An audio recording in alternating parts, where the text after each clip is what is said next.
usted comió rosca de Reyes hoy con un toquecito de acitrón tan característico, quizás cometió un crimen ecológico, ayudar a la desaparición de una biznaga muy especial.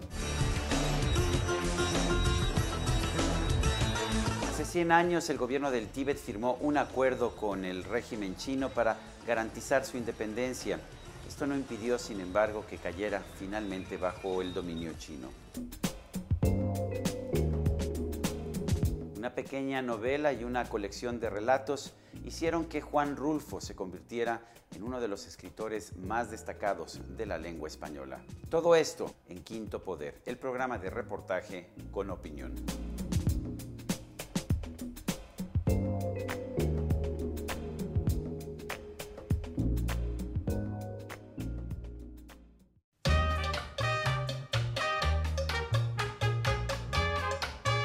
La rosca de Reyes es una gran tradición cultural y culinaria mexicana, pero pues no hay rosca de Reyes que se respete que no tenga esas pequeñas joyas azucaradas de colores verdes, rojos o amarillos en la parte superior. Eso se llama acitrón, pero cuidado, comer ese acitrón puede generar un problema muy importante, puede llevar a la extinción de una especie muy valiosa de nuestra ecología.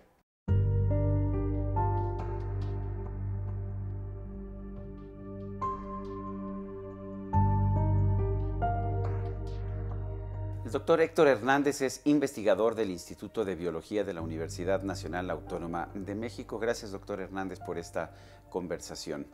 ¿Qué es exactamente el acitrón y cómo se produce? Bueno, el acitrón es una confitura, un dulce tradicional mexicano muy conocido, que se obtiene de dos cactáceas diferentes, dos especies de cactáceas mexicanas, que son especies restringidas a nuestro país, son endémicas.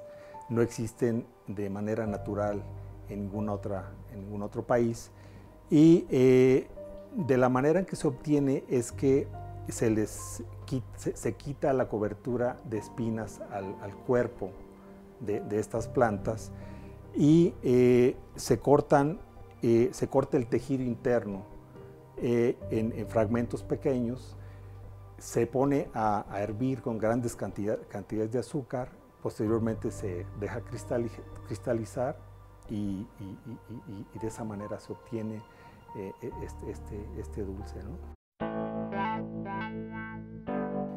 ¿Qué pasa con las plantas, con las biznagas, una vez que se produce este acitrón? Estamos hablando de plantas masivas, quizá de las plantas más masivas y más conspicuas en el paisaje de las zonas áridas de México. Estamos hablando de plantas en forma de barril que pueden medir algo así como 80 centímetros, 1 metro de diámetro y más de 1 metro de altura. Y lo que pasa es que en el proceso de explotación del acitrón se sacrifica la totalidad de la planta.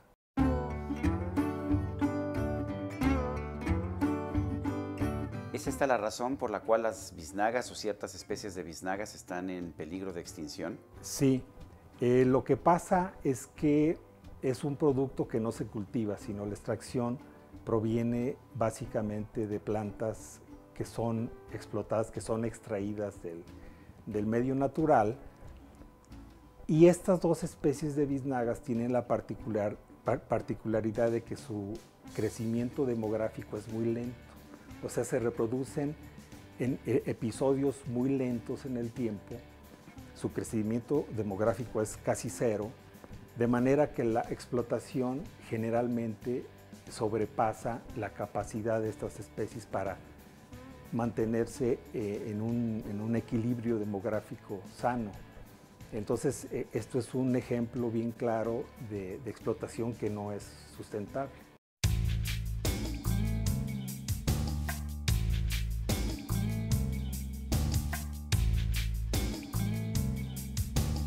¿Hay alguna forma en que podamos producir el acitrón y no acabar con las biznagas? Es un caso difícil, y yo creo que la única manera que quizás se pudiera hacer algo es, en principio, reducir la explotación y quizá prohibirla por muchos años, y estimular proyectos de investigación con la idea de quizá de desarrollar formas agrícolas o sea, de cultivar a la especie, desarrollar formas que puedan crecer más rápido, quizá con métodos de irrigación, de fertilización, pero en las condiciones actuales de explotación no hay mucho que hacer. O sea, no es recomendable seguir con las condiciones actuales de explotación como se ha dado hasta ahora.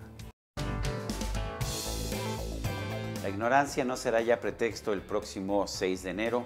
El hecho está en que no vamos a poder seguir consumiendo el acitrón si queremos preservar la biznaga, de la cual sale precisamente este pequeño dulce.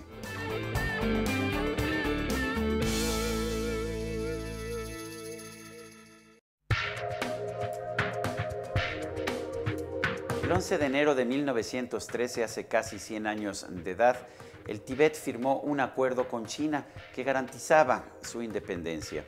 Sin embargo, en 1950 tropas chinas invadieron el Tíbet y desde entonces nunca han salido. Y lo que ha acontecido desde entonces es lo que algunos consideran un genocidio cultural.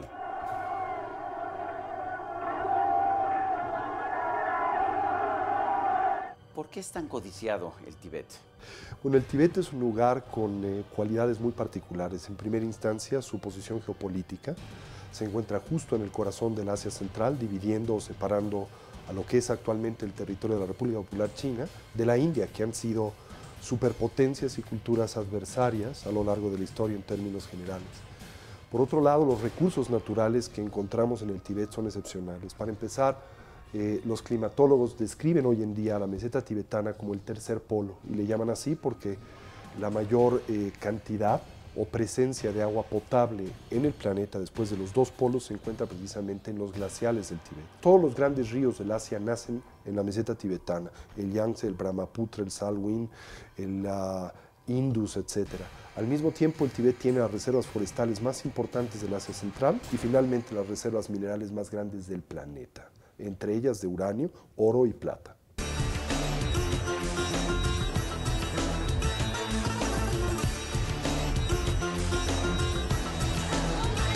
¿Cuánto tiempo ha durado la ocupación china y cuáles han sido sus consecuencias? Pues China invade el Tíbet a mediados de 1950, ¿verdad? Y desde entonces hasta la fecha han ocupado y tenido absoluto control de el Tíbet y de su población en general, implementando lo que inclusive la Comisión Internacional de Juristas describe como un proceso tanto de genocidio étnico como de genocidio cultural del Tíbet, que este pasado año y el actual se ha concretado a través de la prohibición de la enseñanza de la lengua tibetana en el Tíbet, que es el golpe de gracia para la cultura tibetana en términos generales. ¿Hubo alguna época en la que el Tíbet fue completamente independiente? De hecho, todos los estudios internacionales legales en torno al conflicto del Tíbet declaran que el Tíbet fue un país independiente de facto hasta 1949, cuando la República Popular China le invade. Sin embargo, el argumento que China generalmente utiliza para reclamar al territorio tibetano es que fue parte de China desde la dinastía Yuan, la dinastía mongola, olvidando el hecho de que China era parte del territorio mongol y que desde esa perspectiva China hoy pertenecería a Mongolia y no Mongolia a China. ¿Qué podemos esperar ahora con la situación de Tíbet? Pues la circunstancia en el Tíbet es muy compleja hoy en día. 1.3 millones de tibetanos han muerto directamente como resultado de la ocupación militar china del Tíbet. Esto es un sexto de su población.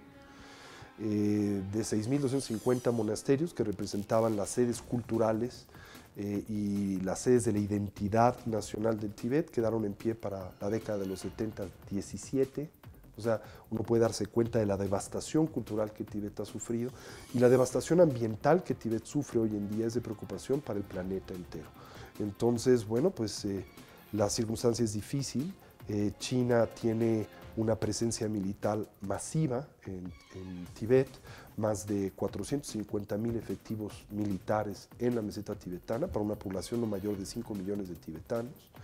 Al mismo tiempo tiene algunas de sus bases nucleares más importantes y el año pasado y este año han estado de hecho haciendo pruebas nucleares que se han estado prohibiendo en el resto del mundo y los chinos siguen ejecutándolas en el Tíbet en detrimento de su equilibrio ecológico en general y como consecuencia pues de el poderío económico y militar de la República Popular China, nadie se atreve a pues coartar la presencia que China tiene en el Tíbet, aunque recientemente, hace algunas semanas, el Parlamento francés emitió una fuerte resolución condenando el récord de derechos humanos de China en Tíbet y espero que esto sea algo que se multiplique en diferentes parlamentos en Europa y algún día, aunque este es un sueño guajiro de mi parte, también haya una respuesta por parte de un país como el nuestro en favor de la dignidad humana del pueblo tibetano.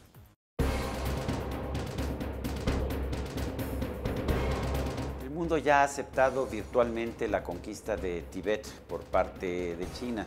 Es poco en realidad lo que se puede hacer de manera práctica.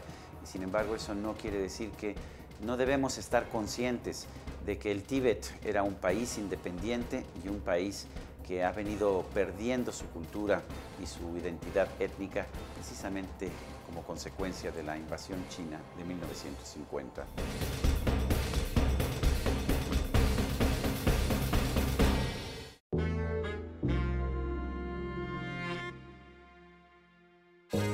Juan Rulfo murió el 7 de enero de 1986.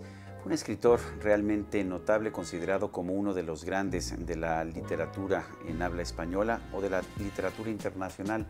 Esto lo han dicho autores como Gabriel García Márquez o el alemán Günter Grass.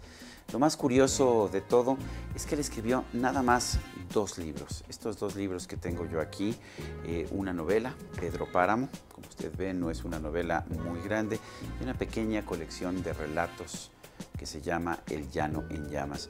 Lo más curioso es que con estas pocas palabras, Juan Rulfo marcó la literatura mexicana y la literatura internacional.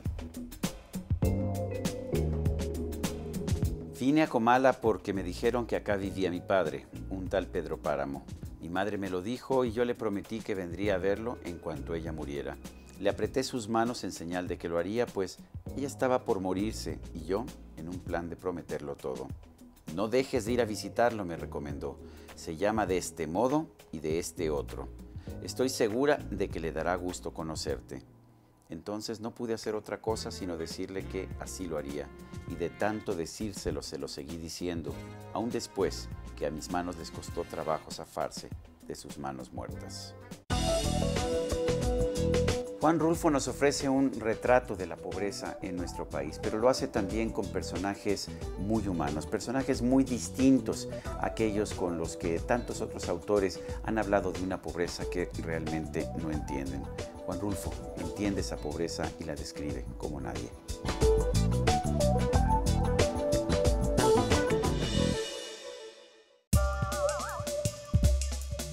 Esto es todo por hoy en Quinto Poder, el programa que le da poder a la sociedad.